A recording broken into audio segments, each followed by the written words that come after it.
Om Shanti 13 September 2024 प्रातः मुरली बाबा कहउछंती मिठे बच्चे तुमे माने सर्व आत्मा मानकु कर्म बंधन उद्धार करुथिबा उद्धारकारी सेना अट। तुमको कौनसी भी कर्म बंधन रे बांधी हेबार नाही। तुमे माने सर्व आत्मा मानकु कर्म बंधन उद्धार करुथिबा उद्धारकारी सेना अट। तुमको कौनसी भी कर्म बंधन रे बांधी हेबार नाही। प्रश्न केउ अभ्यास करी चलिबा द्वारा आत्मा बहुत बहुत शक्तिशाली होई जीव।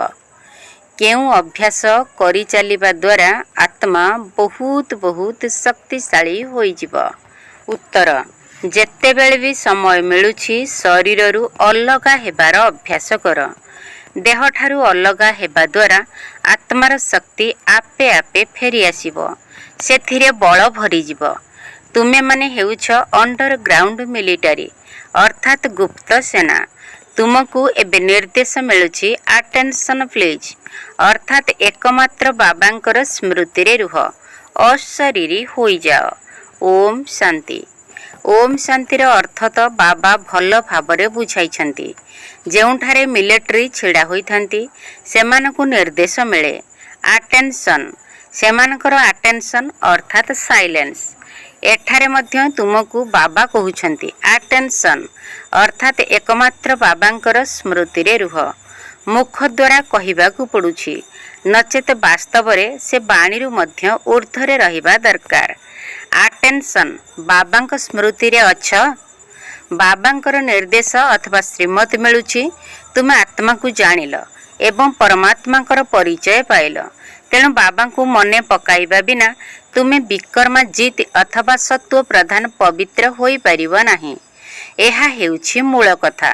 बाबा कहउछंती मिठा मिठा आदरर पिला माने निजको आत्मा मने करी बाबा को मने पकाओ। एसबु हेउछि वर्तमानर कथा, जहाकु पुणी दुनिया रे मिलिट्री को नहीं जाइछंती। सीए भी मिलिट्री, तुमे मध्य मिलिट्री अट। अंडरग्राउंड मिलिट्री मध्य रही थांती ना, गुप्त होई जाइथांती। तुमे मध्य अंडरग्राउंड अट। तुमे मध्य गुप्त होई जाउछ अर्थात बाबांक स्मृति रे लीन होई जाउछ। एहाकु अंडरग्राउंड कुहा जाए। केही चिन्हि परिबे नाही, काहेकिना तुमे गुप्त अटना। तुमर जोगर यात्रा मध्य गुप्त। बाबा कहउछंती केवल मोते मने पकाओ, काहेकिना बाबा जानिछंती जोग द्वारा एही बिचरा मानकर कल्याण हेबो। एबे तुमको बिचरा कुहा जीवना। स्वर्ग रे बिचरा दुखी माने रहिबे नाही। जिए केउठारे कर्म बंधन रे बांधी होई रहिथांती तांकु बिचरा कुहा जाए। एकथा मध्य तुमे बुझुछ। बाबा बुझाउछंती तुमको लाइट हाउस मध्य कुहा जाउछि। बाबा को मध्य लाइट हाउस कुहा जाउछि। बाबा घड़ी घड़ी बुझाउछंती गोटी आखिरे शांति धाम, अन्य आखिरे सुख धाम को रख। तुमे जेपरि बत्ती घर अट। उठिबा बसिबा चलिबा समय रे तुमे लाइट होई रुह। समस्त को सुख धाम शांति धामर रास्ता देखाई चल। एही दुख धाम रे समस्तंकर नौका अटकी रहिछि। सेथि पई तो कहउछंती हे नाउरी मोर ना को पारी करी दियो। हे माझी समस्तंकर डंगा मझी दरिया रे फसी रहिछि, ताकू उद्धार किए करिवो? सेमाने मिलिट्री माने तो प्रकृति रे कोनोसी सेल्वेशन आर्मी बा उद्धारकर्ता नुहंती, केवल एहीपरि नाम रखी देइचंती। वास्तव रे तुमे हेउछ सेल्वेशन आर्मी। तुमे समस्त को उद्धार करूछ। समस्ते पांच विकारर जंजीर रे बांधी होई रही जाइछंती। सेथि पई कहउछंती आमको लिबरेट मुक्त कर, सेल्वेज उद्धार कर। तेणु बाबा कहउछंती एही जोगर यात्रा द्वारा तुमे पारी होई जीव। एबे तो समस्ते मायार बंधन रे बांधी होई रहिछंती। बाबा को बगीचार मालिक मध्य कुहा जाउछि। सब कथा वर्तमान समयर। तुमको फूल हेबाकू पड़िबो। एबे तो समस्ते कंटा होई जाइछंती, काहेकिना हिंस्र अटंती। एबे अहिंसक हेबाकू पड़िबो, पावन हेबाकू पड़िबो। धर्म स्थापन करिबाकू पवित्र आत्मा माने ही आसुछंती। सेमाने तो अपवित्र होई परिबे नाही। प्रथमे प्रथमे जेते बेले आसंती तो पवित्र होइथिबा कारणरू तांकर आत्मा एवं शरीर को दुख मिली परिबो नाही। କାହିଁକିନା ତାଙ୍କ ଉପରେ କୌଣସି ପାପ ନଥାଏ। ଯେତେବେଳେ ଆମେ ପବିତ୍ର ଥାଉ ସେ ସମୟରେ ସତ୍ୟ ଯୁଗରେ କୌଣସି ପାପ ହେଉନାହିଁ, ତେଣୁ ଅନ୍ୟମାନଙ୍କର ମଧ୍ୟ ହେଉନାହିଁ। ପ୍ରତ୍ୟେକ କଥା ଉପରେ ବିଚାର କରିବାକୁ ପଡ଼ିଥାଏ। ଧର୍ମ ସ୍ଥାପନ କରିବାକୁ ସେଠାରୁ ଆତ୍ମାମାନେ ଆସିଥାନ୍ତି, ଯାହାଙ୍କର ପୁଣି ରାଜତ୍ୱ ଚାଲିଥାଏ। ଶିଖ ଧର୍ମର ରାଜତ୍ୱ ମଧ୍ୟ ରହିଛି। ସନ୍ନ୍ୟାସୀମାନଙ୍କର ରାଜତ୍ୱ ନଥାଏ, ସେମାନେ ରାଜା ହୋଇନଥାନ୍ତି। ଶିଖ ଧର୍ମରେ ମହାରାଜା ଇତ୍ୟାଦି ଅଛନ୍ତି। ତେଣୁ ସେମାନେ ଯେତେବେଳେ ସ୍ଥାପନା କରିବା ପାଇଁ ଆସୁଛନ୍ତି, ଉପରୁ ନୂଆ ଆତ୍ମା ହିଁ ଆସୁଛନ୍ତି। ଯୀଶୁଖ୍ରୀଷ୍ଟ ଆସି ଖ୍ରୀଷ୍ଟିଆନ ଧର୍ମ ସ୍ଥାପନା କଲେ। ବୁଦ୍ଧଙ୍କ ଦ୍ୱାରା ବୌଦ୍ଧ, ଇବ୍ରାହିମଙ୍କ ଦ୍ୱାରା ଇସଲାମ ଧର୍ମର ସ୍ଥାପନା ହେଲା। ସମସ୍ତଙ୍କ ନାମ ସହିତ ରାଶି ମାନେ ଧର୍ମର ନାମ ମିଶୁଛି, ଦେବୀ ଦେବତା ଧର୍ମର ନାମ ମିଶୁନାହିଁ। ନିରାକାର ବାବା ହିଁ ଆସି ଦେବୀ ଦେବତା ଧର୍ମର ସ୍ଥାପନା କରୁଛନ୍ତି। ସିଏ ଦେହଧାରୀ ନୁହନ୍ତି। ଅନ୍ୟ ଯେଉଁ ଧର୍ମ ସ୍ଥାପକମାନେ ଅଛନ୍ତି ତାଙ୍କର ଦେହର ନାମ ରହିଛି, ଇଏ ଦେହଧାରୀ ନୁହନ୍ତି। ନୂଆ ଦୁନିଆରେ ରାଜବଂଶ ଚାଲିଥାଏ। ତେଣୁ ବାବା କହୁଛନ୍ତି, ପିଲାମାନେ ନିଜକୁ ଆତ୍ମିକ ମିଲିଟାରୀ ବୋଲି ନିଶ୍ଚିତ କର। ଦୁନିଆର ମିଲିଟାରୀ ଆଦିର କମାଣ୍ଡର ଆସି ଆଟେନସନ କହିବା ମାତ୍ରେ ତୁରନ୍ତ ଛିଡ଼ା ହୋଇଯାଆନ୍ତି। ଏବେ ସେମାନେ ତ ପ୍ରତ୍ୟେକ ନିଜ ନିଜ ଗୁରୁଙ୍କୁ ମନେ ପକାଇବେ ଅଥବା ଶାନ୍ତିରେ ରହିବେ, କିନ୍ତୁ ତାହା ହେଉଛି ମିଛ ଶାନ୍ତି। ତୁମେ ଜାଣିଛ ଆମେ ଆତ୍ମା ଅଟୁ, ଆମର ସ୍ୱଧର୍ମ ହେଉଛି ଶାନ୍ତି। ପୁଣି ମନେ କାହାକୁ ପକାଇବା? ଏବେ ତୁମକୁ ଜ୍ଞାନ ମିଳୁଛି। ଜ୍ଞାନ ସହିତ ଯୋଗରେ ରହିବା ଦ୍ୱାରା ପାପ କଟିଥାଏ। ଏହି ଜ୍ଞାନ ଆଉ କାହା ପାଖରେ ନାହିଁ। ମନୁଷ୍ୟମାନେ ଏହି କଥା ବୁଝୁନାହାନ୍ତି ଯେ ମୁଁ ଆତ୍ମା ଶାନ୍ତ ସ୍ୱରୂପ ଅଟେ। ଆମକୁ ଶରୀରରୁ ଅଲଗା ହୋଇ ବସିବାକୁ ହେବ। ଏଠାରେ ତୁମକୁ ସେହି ବଳ ମିଳୁଛି ଯାହାଦ୍ୱାରା ତୁମେ ନିଜକୁ ଆତ୍ମା ମନେକରି ବାବାଙ୍କ ସ୍ମୃତିରେ ବସିପାରିବ। କିପରି ନିଜକୁ ଆତ୍ମା ମନେକରି ଦେହଠାରୁ ଅଲଗା ହୋଇ ବସିବ, ଏ କଥା ବାବା ବୁଝାଉଛନ୍ତି। ତୁମେ ଜାଣିଛ ଆମ ଆତ୍ମାମାନଙ୍କୁ ଏବେ ଘରକୁ ଫେରିବାକୁ ହେବ। ଆମେ ସେଠାକାର ବାସିନ୍ଦା ଅଟୁ। ଏତେ ଦିନ ହେବ ଘରକୁ ଭୁଲି ଯାଇଥିଲୁ। ଆଉ କେହି କ'ଣ ଏପରି ଭାବିଥାନ୍ତି କି ଆମକୁ ଘରକୁ ଯିବାକୁ ହେବ? ପତିତ ଆତ୍ମା ତ ଫେରି ଯାଇପାରିବେ ନାହିଁ। ନା କେହି ଏପରି ବୁଝାଇଲା ବାଲା ଅଛନ୍ତି ଯିଏ କହିପାରିବ କି କାହାକୁ ମନେ ପକାଇବା? ବାବା ବୁଝାଉଛନ୍ତି କେବଳ ଜଣକୁ ହିଁ ମନେ ପକାଇବାକୁ ହେବ। ଆଉ କାହାକୁ ମନେ ପକାଇଲେ ଲାଭ କ'ଣ? ଧରିନିଅ ଭକ୍ତି ମାର୍ଗରେ ଶିବ ଶିବ କହୁଛନ୍ତି, କେହି ତ ଜାଣିନାହାନ୍ତି ଯେ ଏହାଦ୍ୱାରା କ'ଣ ହେବ। ଶିବଙ୍କୁ ମନେ ପକାଇଲେ ପାପ କଟିଯିବ, ଏକଥା କାହାକୁ ବି ଜଣା ନାହିଁ। କେବଳ ଆବାଜ ଶୁଣାଯିବ, ନିଶ୍ଚିତ ଆବାଜ ତ ହେବ। ଏ ସବୁ କଥାରେ କୌଣସି ଲାଭ ନାହିଁ। ବ୍ରହ୍ମା ବାବା ଗୁରୁ କରିଥିବାରୁ ଗୁରୁଙ୍କର ଅନୁଭବୀ ଅଟନ୍ତି ନା। ବାବା କହୁଛନ୍ତି ନା, ହେ ଅର୍ଜୁନ, ଏମାନଙ୍କୁ ଛାଡ଼, ସତ୍ଗୁରୁ ମିଳିଛନ୍ତି, ତେଣୁ ଏମାନଙ୍କର କିଛି ଆବଶ୍ୟକତା ନାହିଁ। ସତ୍ଗୁରୁ ଉଦ୍ଧାର କରିଥାନ୍ତି।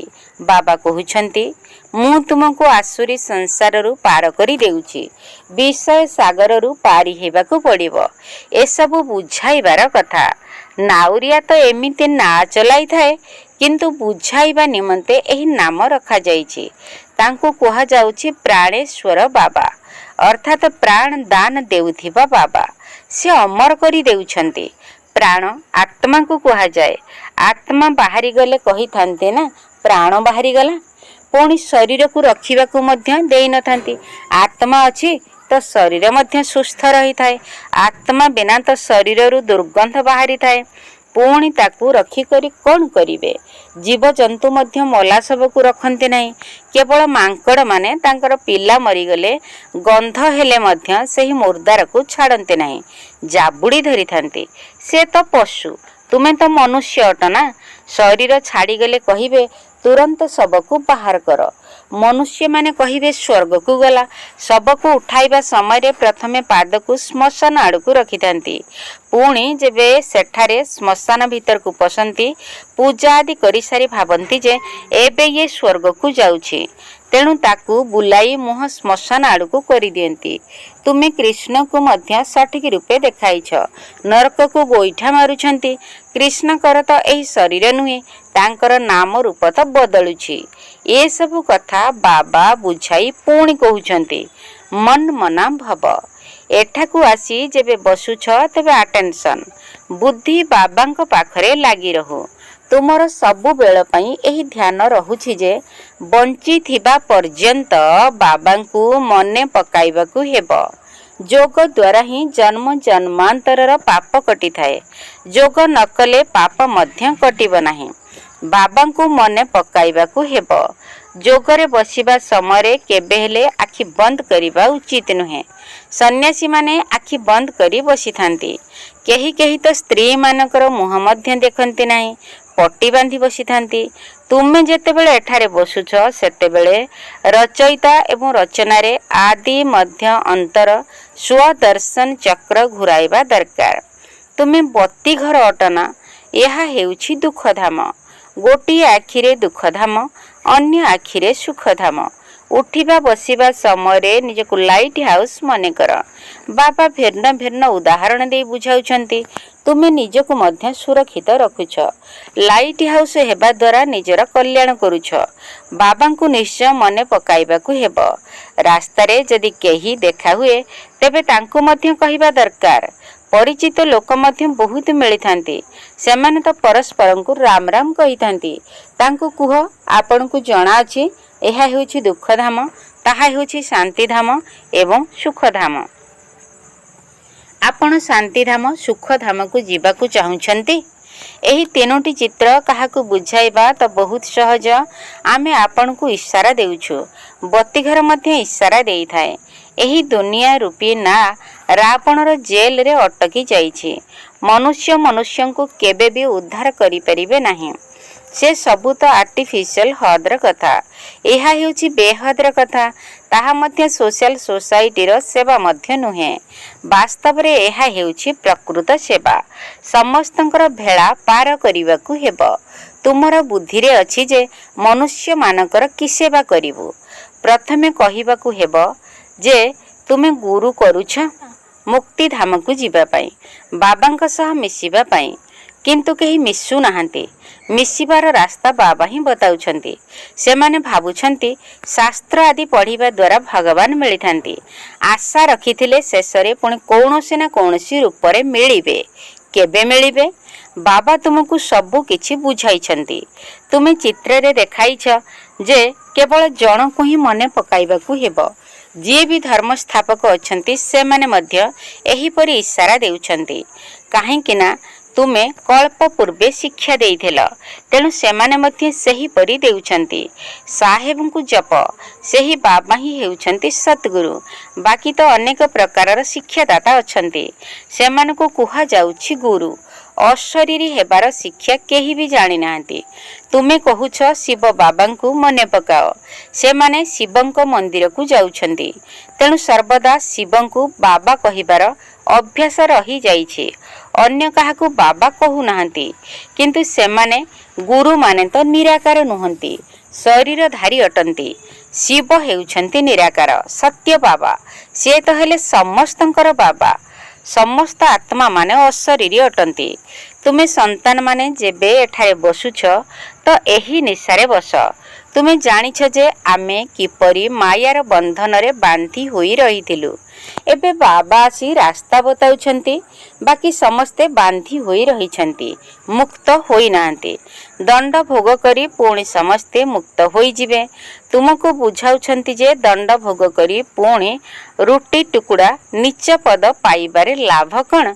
बहुत मोचरा दंड खाइले पद भ्रष्ट होई जिवो। कम मानी पद मिलिबो। अल्प मुचरा बा दंड खाइले मानी बा पद भल मिलिबो। एहा हेउछि कंटार जंगल। समस्ते परस्पर को कंटा लगाउछंती। स्वर्ग को कुहा जाउछि गार्डन ऑफ अल्लाह। ख्रिस्टियन लोके मध्य कहंती स्वर्ग थिला। केतेबेले साक्षात्कार मध्य होई जाई पारे। संभवतः से एही धर्मर होइथिबे, जे कि पुणी निज धर्म को आसी जिवे। बाकी केवल साक्षात्कार कले एथिरे कौन हेबो? देखिबा द्वारा केही जाई परिबे नाही। बाबांकु चिन्ही ज्ञान नेबाकू हेबो। समस्ते तो आसी परिबे नाही। सेठारे तो बहुत कम देवता रुहंती। वर्तमान एते हिंदू अछंती। प्रकृत रे सेमाने देवता थिले ना, किंतु सेमाने पवित्र थिले। एमाने हेउछंती पतित। पतित मानकु देवता कहवा शोभा पाए नाही।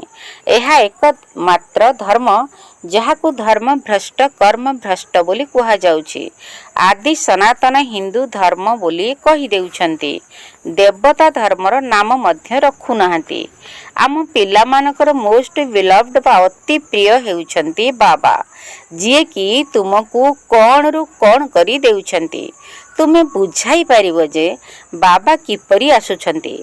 जदि बा देवता मानकर पाद मध्य पुरुणा तमह प्रधान सृष्टि रे पड़िबो नाही, तेबे बाबा किपरि आसीबे। बाबा तो हेउछंती निराकार, तांकर तो निजर पाद ही नाही, सेइथि पई एहांक भितरे प्रवेश करूछंती। एबे तुमे संतान माने ईश्वरीय दुनिया रे बसिछ, सेमाने सब आसुरी दुनिया रे अछंती। एहा बहुत छोट संगम युग। तुमे बुझुछ जे आमे ना दैवी संसार रे अछु ना आसुरी संसार रे अछु, आमे ईश्वरीय संसार रे रहिछु। बाबा आमको घर को नहीं जिबा पई आसीछंती। बाबा कहउछंती ताहा मोर घर, तुम पई मु निजर घर को छाड़ी आसुछि। भारत सुखधाम होई गले मु आसीबि नाही। मु विश्वर मालिक हेउ नाही, तुमे हेउछ। मु ब्रह्मांडर मालिक अटे। ब्रह्मांड को बा ब्रह्मलोक को समस्ते आसीबे। एठारे भी किछि आत्मा मालिक होई बसिछंती, जेउ मानकु एठाकु आसीबार अछि। एबे भी सेठारे किछि आत्मा मालिक होई बसिछंती, जेउ मानकु एठाकु आसीबार अछि, किंतु सेमाने आसी विश्वर मालिक हेउ नाहंती। बाबा बहुत बुझाउछंती। केही भल छात्र होइथिले वृत्ति पाइथांती, किंतु आश्चर्यर कथा एठारे कहउछंती आमे पवित्र हेबु, पुणी भी जाई पतित होई जाउछंती। एही परी अपरिपक्व आत्मा जेउ मानकर धारणा नाही, सेमानकु आण नाही। ब्राह्मणीकर काम हेउछि जांच करी आनिबा। तुमे जानिछ जे आत्मा ही शरीर धारण करी अभिनय करिताए, ताकू अविनाशी अभिनय मिलिछि। अच्छा, मीठा मीठा सिकिलधे संतान मानक प्रति माता पिता बाप दादांकर मधुर स्नेह संपन्न शुभेच्छा एवं सुप्रभात। आत्मिक पितांकर आत्मिक संतान मानकु नमस्ते। आम आत्मिक संतान मानकर आत्मिक बाप दादांकु नमस्ते नमस्ते नमस्ते सुप्रभात। धारण पाई मुख्य सार प्रथम पॉइंट, बत्ती घर होई समस्तंकु शांतिधाम सुखधामर रास्ता देखाइबाकू हेबो। समस्तंकर जीवन रूपी नौका को दुख धामरु मुक्त करिबार सेवा करिबाकू हेबो। ता सहित निजर मध्य कल्याण करिबाकू हेबो। बत्ती घर होई समस्तंकु शांतिधाम सुखधामर रास्ता देखाइबाकू हेबो। समस्तंकर जीवन रूपी नौका को दुख धामरु मुक्त करिबार सेवा करिबाकू हेबो। ता सहित निजर मध्य कल्याण करिबाकू हेबो। द्वितीय पॉइंट, निजर शांत स्वरूप स्थिति रे स्थित रही शरीर रु अलगा हेबार अभ्यास करिबाकू हेबो। जोग करिबा समय आखि खोली करी बसिबाकू हेबो। बुद्धि रे रचयिता एवं रचना विषय रे चिंतन करिबाकू हेबो। निजर शांत स्वरूप स्थिति रे स्थित रही शरीर रु अलगा हेबार अभ्यास करिबाकू हेबो। जोग करिबा समय आखि खोली करी बसिबाकू हेबो। बुद्धि रे रचयिता एवं रचना विषय रे चिंतन करिबाकू हेबो। वरदान, निजर संकल्प को शुद्ध ज्ञान स्वरूप तथा शक्ति स्वरूप करुथिबा संपूर्ण पवित्र आत्मा हुआ। निजर संकल्प को शुद्ध ज्ञान स्वरूप एवं शक्ति स्वरूप करुथिबा संपूर्ण पवित्र आत्मा हुआ। बाबांक समान हेबा पई हेले प्रथमे पवित्रतार मूलदुआ को मजबूत कर। मूलदुआ रूपरे ब्रह्मचर्य व्रत को धारण करिबा तो साधारण कथा, तेणु केवल एतिकिरे खुशी होई जाओ नाही। दृष्टि वृत्तिर पवित्रता उपरे आहुरी अधिक गुरुत्व दियो। एथि सहित निजर संकल्प को शुद्ध ज्ञान स्वरूप शक्ति स्वरूप कर। एबे तो तुमर संकल्प रे बहुत गुड़िए दुर्बलता रही, तेणु एगुड़ी को मध्य समाप्त कर, तेबे कुहा जीव पवित्र आत्मा। स्लोगन, जदि दृष्टि रे समस्तंक प्रति दया एवं शुभ भावना रहिबो, तेबे अभिमान बा अपमानर अंश मध्य आसी परिबो नाही। जदि दृष्टि रे समस्तंक प्रति दया एवं शुभ भावना रहिबो, तेबे अभिमान बा अपमानर अंश मध्य आसी परिबो नाही। ओम शांति। बहे खंड है।